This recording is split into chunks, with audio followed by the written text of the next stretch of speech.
what the ruling class is attempting to do, and then we're each going to suggest a couple of things that we should be thinking about as alternatives on the left, and then we'll have an open discussion.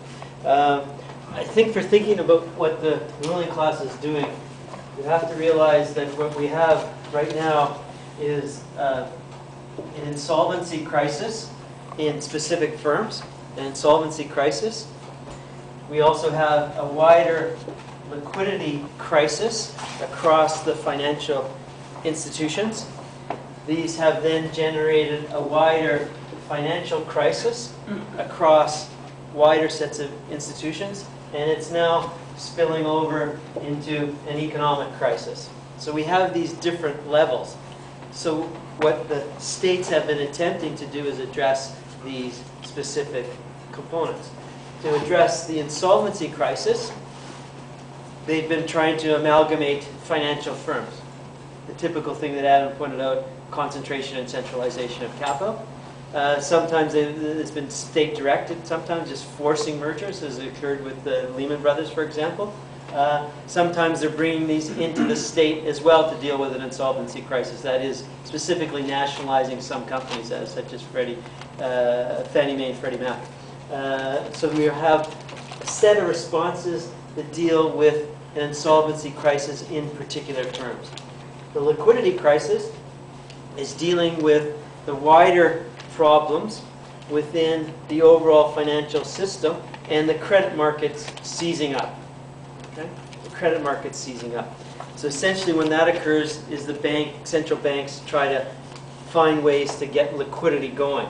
So they are attempting to put the higher rates of their own deposits into the banks.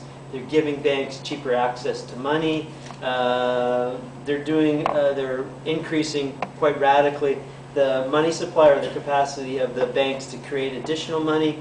So they're doing a whole range of technical things, essentially to try to get the banks lending to each other. So they're also guaranteeing bank loans to each other. So these are all attempts to deal with a liquidity crisis. Then they're also attempting to deal with the financial crisis. And the financial crisis, because it's then spilling over internationally, some of that is coordinated relationship between the central banks. Initially, that was mainly the Federal Reserve, the European Central Bank, the Japanese Central Bank, the Bank of Canada, and the Bank of England, as the core central banks attempting to coordinate actions across them.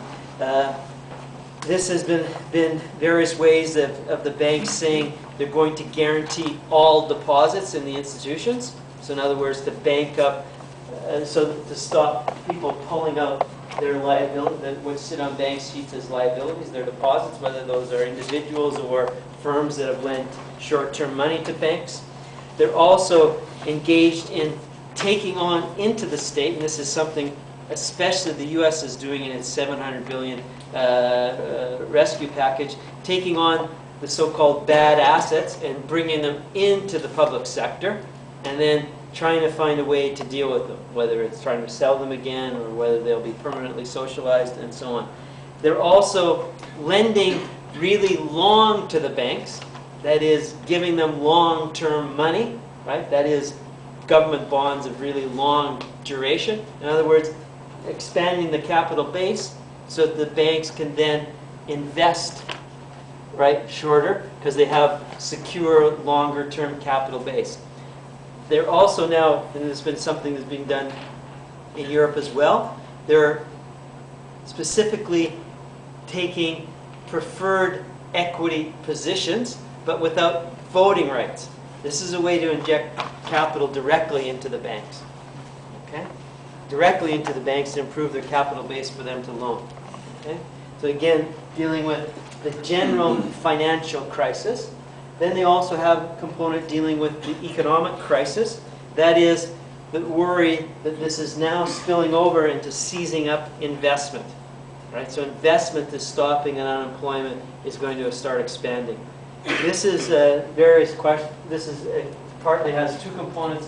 What can you do to expand consumption? What can you do to expand investment? This is a big problem because consumption at a personal level would be problematic because of the high individual debt ratios. Right? So it's a bit difficult to increase consumption directly unless you address wages. Right? And try to have a strategy to shift class distribution in terms of increasing wages. And we know the marginal propensity to consume of workers is almost 100%. That is, they will consume what they get. And that would be a way to deal with that. But clearly the class configuration has been blocking that. And mainly then there's kind of hectoring and suasion to people to mind their debt, right? But don't stop spending, right? Then the same problems they're trying to do with corporations in terms of investment. Same kinds of things. But given these are private actors in uncertain times, right, it's also difficulty to get the capitalist class to take the investment funds they have and throw them back in to expanding output, because as Adam was actually pointing out, the conditions for realization now are so bad. Right? You can't sell what you produce. And the credit relations to support realization aren't very good. So it means that addressing this, the main ideas that are coming up are clearly some notion of a fiscal expansion by the state. Right? Fiscal expansion by the state. Now, what this means and what it will be is completely unclear, partly because this would start running against neoliberal ideology in a context where they're still attempting to reconstruct neoliberal ideology and neoliberal forms of practice. This means that you're seeing within the ruling classes a contestation between those who are adamant about trying to reconstruct neoliberalism and maintain the financialization, those who are searching for what we can maybe call a more corporatist compromise, that is, some reestablishment of the role of government, but they aren't really looking at bending a lot of the existing social relations and political power structures that existed under neoliberalism. So what this will actually mean, where if the state was then to play the larger role, government was to start playing the larger role in addressing the economic crisis, is not at all clear. This is the context for the left that we find ourselves in, what to do at this moment in time. I will point out, in terms of the hierarchy, this is partly posed differently in different places of the world. Where the left has managed to reconstruct an alternative in the sense of an anti-neoliberal alliance, and has also been able to take some senses of state power, which has tended to be in some of the Latin American countries as the main zone, right?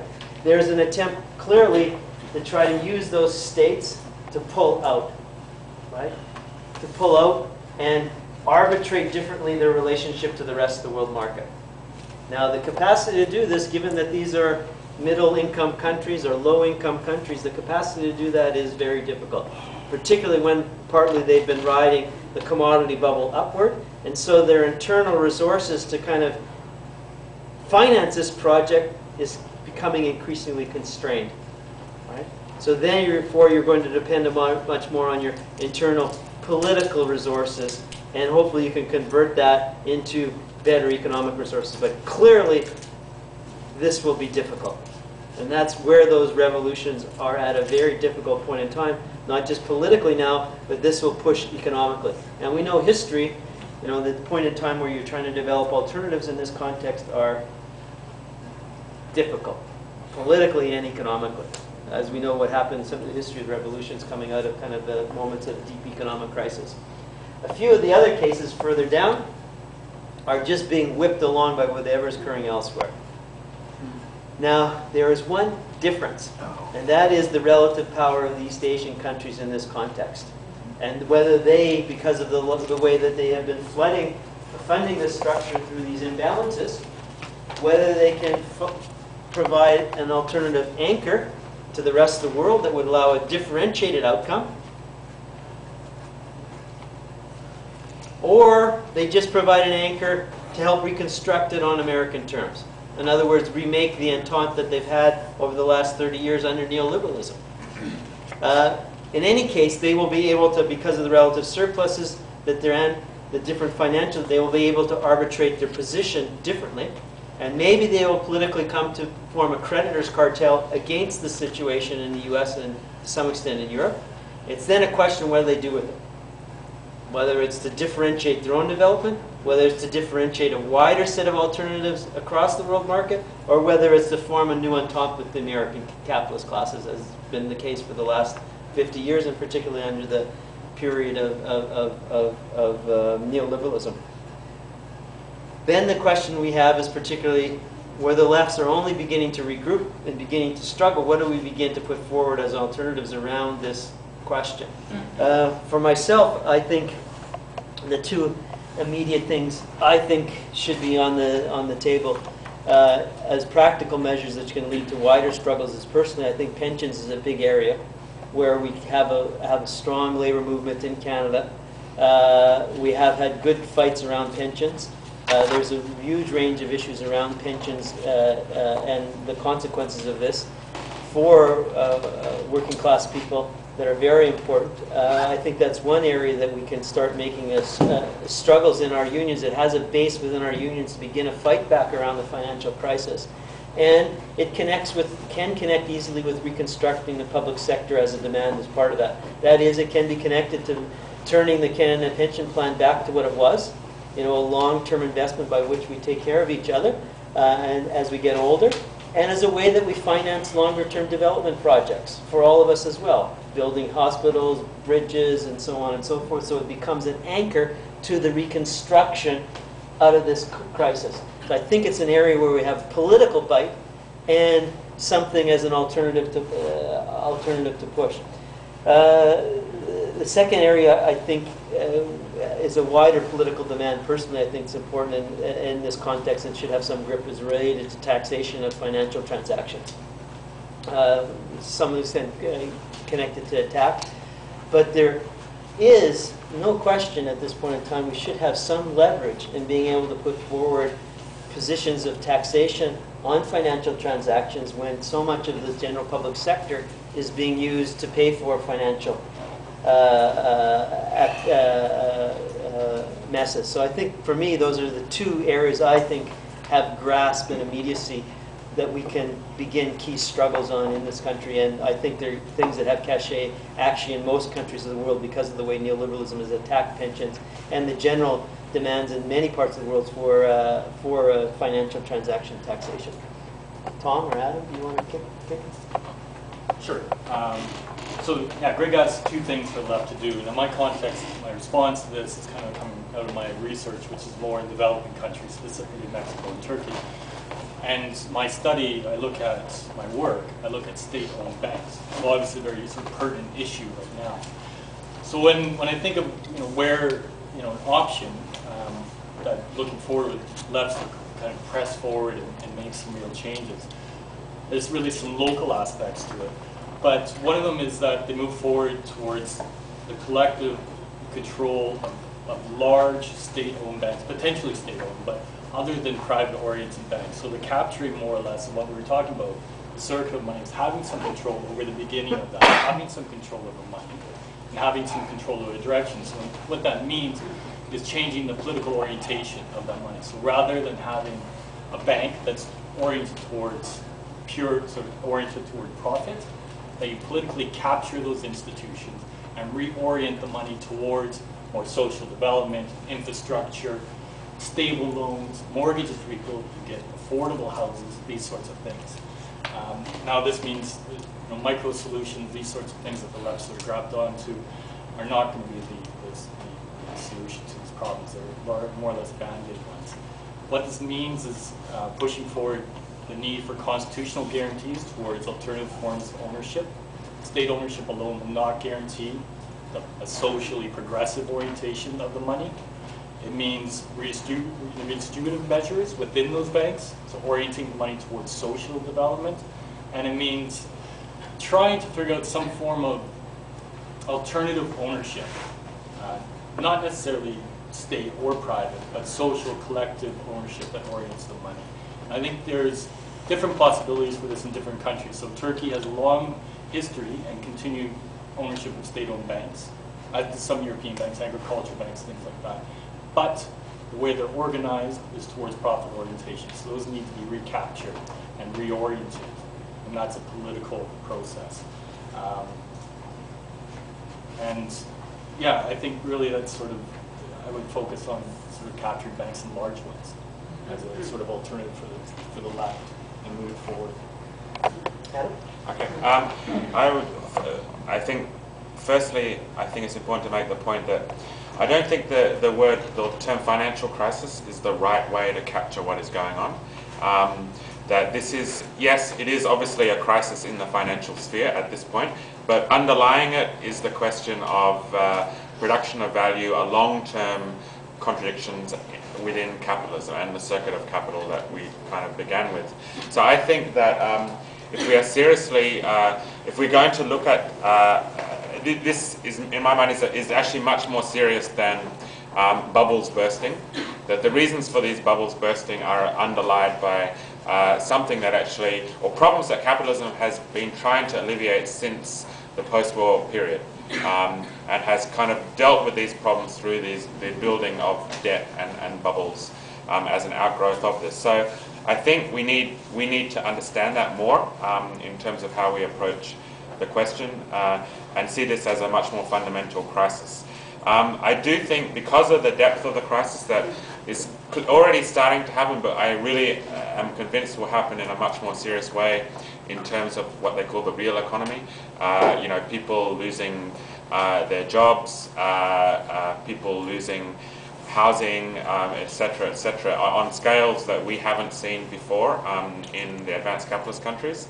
That it is an ideological crisis for capitalism, which is really an important point to grasp, because for the first time in many decades, I think we could see hundreds of thousands of people actually questioning how does the system actually function.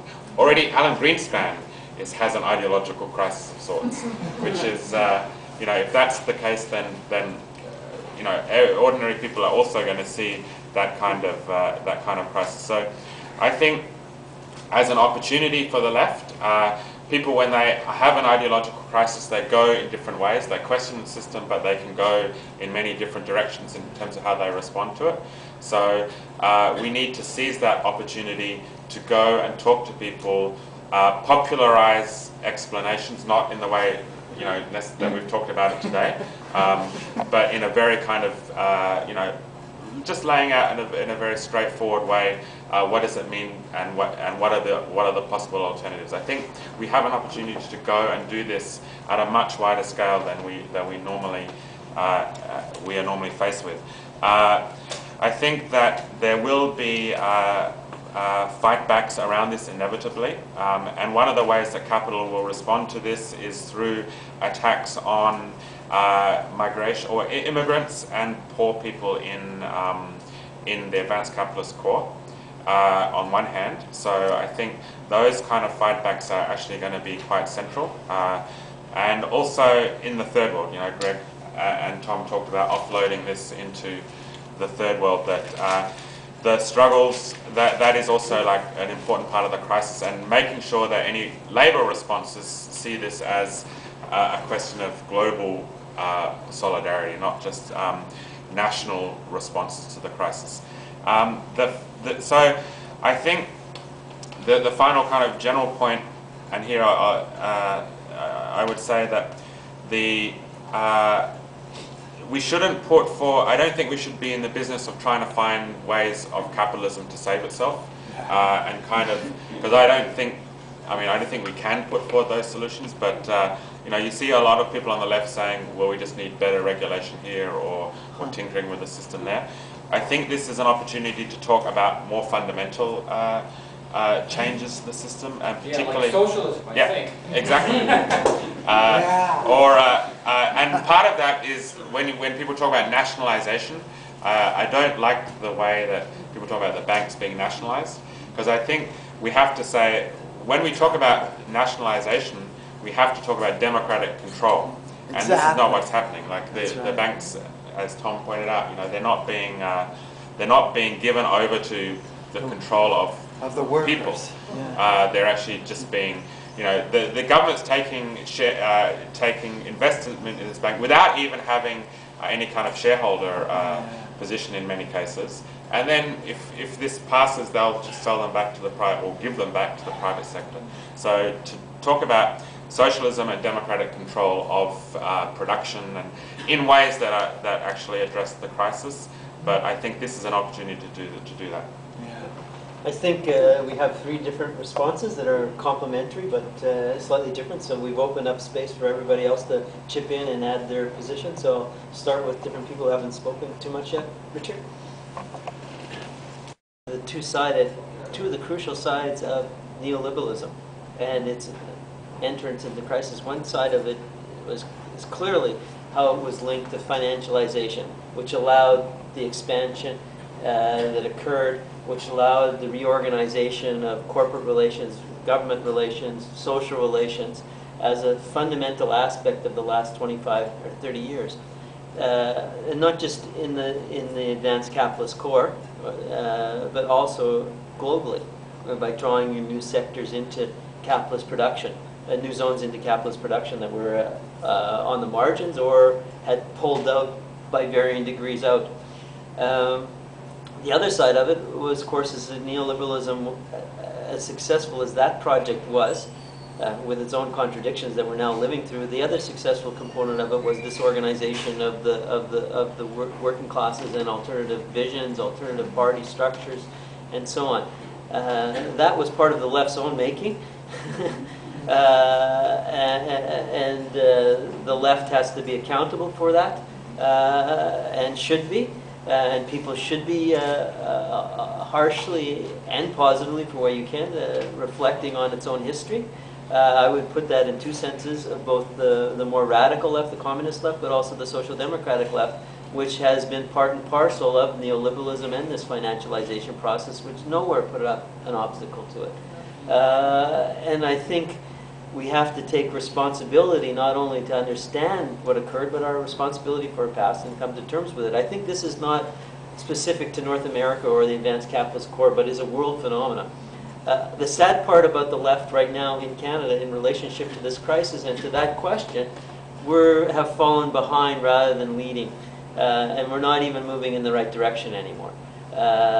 Whereas, a decade ago you could have made the claim that the Canadian left was leading in some struggles and was moving in the right direction. It's impossible to make that claim right now. It's impossible to make the claim, as people were trying to, that neoliberalism had somehow escaped Canada over the last 20 years. And not a possible claim either. And this is the circumstances we're in. One of the difficulties of then is, how do you work within the balance of forces that now exist? We have very little space in the media. It's incredible. We have only commentaries in our state media and bourgeois media from the same culprits that caused the problem. That's all we hear. It's completely ridiculous. The same culprits, many of them should be in jail, are commenting on how to get out of it, since they were part of the fraudulent processes.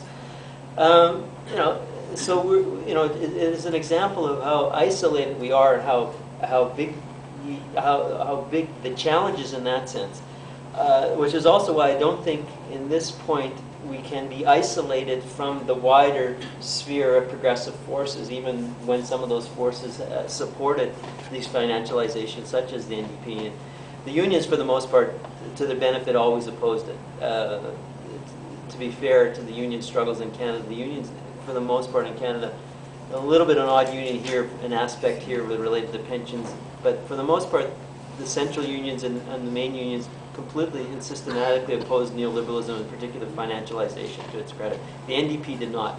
And I think the question then is also vis-a-vis Keynesianism. I agree with the limits of it, and that many people will drift into that as a short-term thing.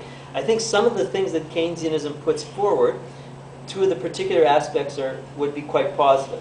One is the workers don't pay for the crisis because of the problems that wage cutting gets a spiral that leads to further problems. This has been a traditional aspect of Keynesianism, which should be supported and is a positive aspect of the struggles right now. In another dimension that will be supported is the using of the public sector and the expansion of public goods to respond to the crisis for jobs, etc. We should respond favorably to this as also an aspect of it. But clearly, what we know from building in the past, that alone is not enough. And I think what we have to do is find ways to intervene that is both campaign specific, develops, in other words, developing a program, and campaign specific and is developing specific, but we have to, in the process, be building wider political instruments and a wider and deeper ideological critique of what's going on, partly because the ideological critique of what's going on is so systematic to the robbery and the inequalities that are being proposed. And why I use those terms of robbery and fraud, because some of it is systematic aspects of robbery and fraud, but it's also in the sense of the robbery and fraud that is capitalism as a system. There's evolved into a systematic aspect of a financial crisis which has a systematic economic crisis, and therefore we're having all of us pay for it and bail it out because it is systematic. This is fraudulent on its own basis, on any kind of conception of ethical justice. Those people who caused the fraud are to be bailed out and asked to do it all over again. It's ridiculous. And on that basis, we have to widen the ideological critique, which is exactly why the Keynesian limits of that aren't enough. I think, so for me, it's finding an articulation between a program, which I would add, things around housing, because particularly in North America, because of the racial way that housing hit Hispanic migrants in particular, and the black working class as well. Housing is a fundamental aspect. I think another programming around systematic state investigations of the fraudulent behavior on Bay Street and Wall Street is also an essential demand at this point in time. That we expand the investigations of the fraudulent behavior, partly because this will delegitimate even more the financial sector. I'm not against the demands for further regulation. I just think we build those up as part of a campaign as well. But I think ultimately we know that this campaign has to be part and these campaigns have to be part of a renewal of the left and political organization of the left, and not seen as something occurring outside of that. Otherwise, it's not going to. Otherwise, I think the range of parameters for the alternatives being discussed will, as the crisis deepens, will become more and more authoritarian, not less and less authoritarian, because that is one of the other dynamics that it was an important part of neoliberalism. That is the authoritarian dimensions of the state to solve the social dislocations produced by neoliberalism. Tom? About that, I just want to pull out a couple points. I think in terms of alternatives moving forward, there's really no alternative to, in some sense, trying to capture state power in this sense. And that means both through political parties, but also the institutions of the state, regulations, and things like that.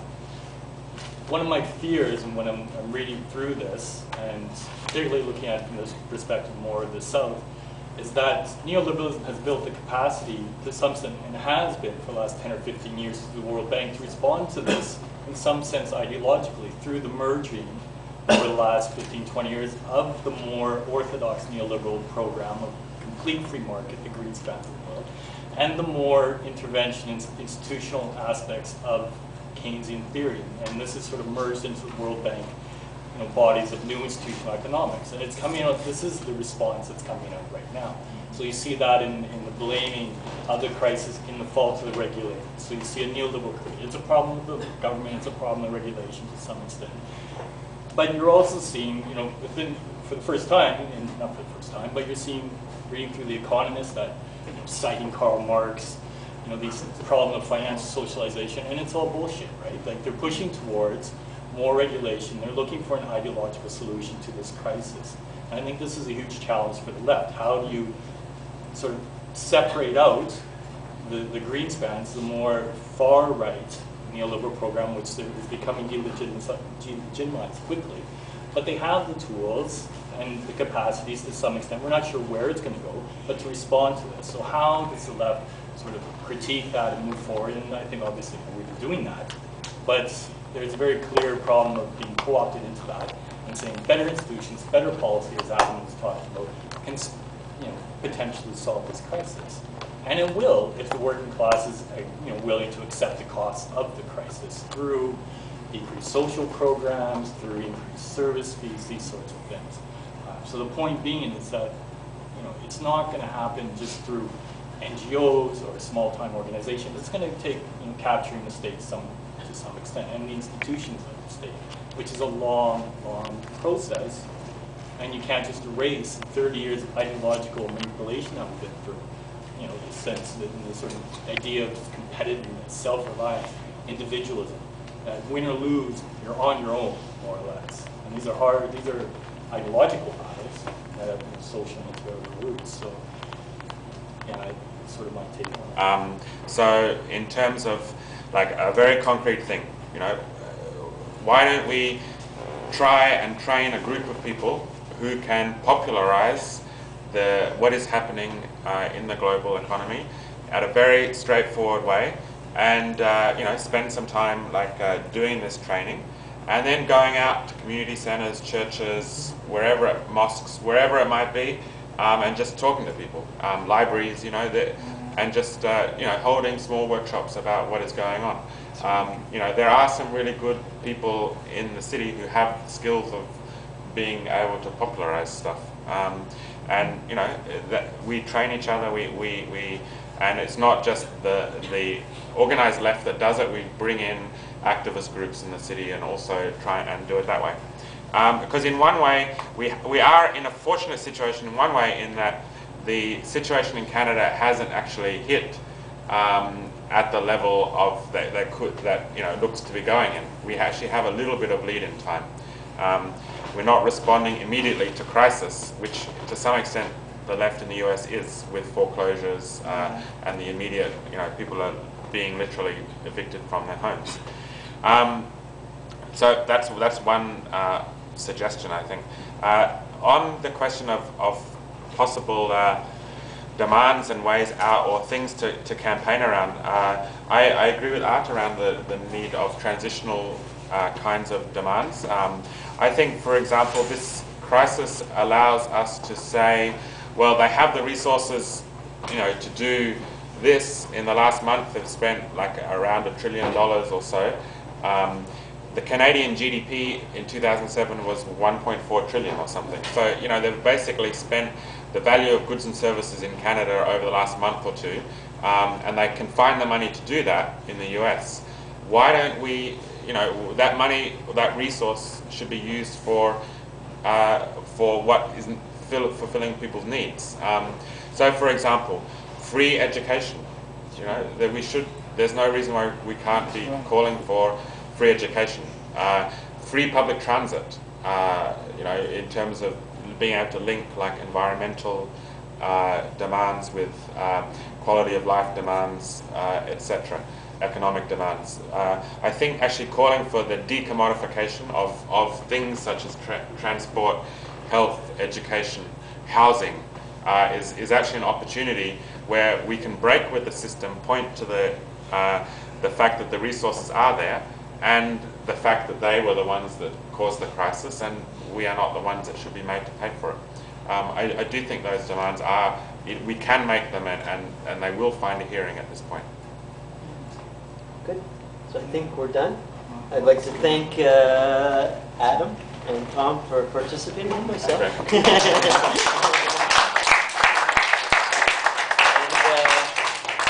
That's it. Thanks, Socialist, for organizing. Yes. And the Social Center for Social Justice. Yep.